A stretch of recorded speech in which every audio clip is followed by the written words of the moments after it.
انتبه، الحليب والعسل بيسمن. جاني سؤال: هل صحيح إنه الحليب والعسل يسمن؟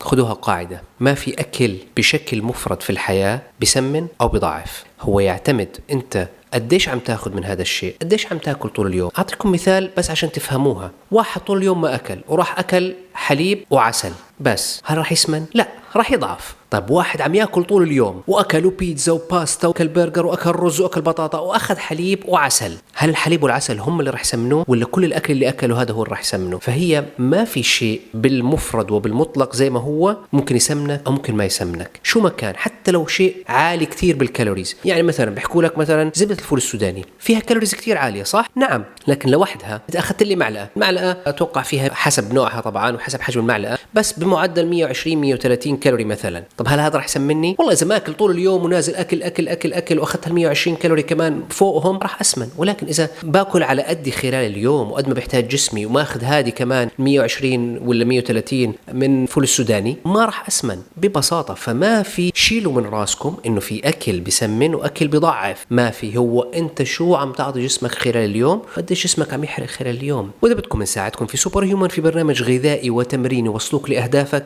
ابعث كلمه سوبر او شوف اللينك الموجود عندنا في البايو. سلام.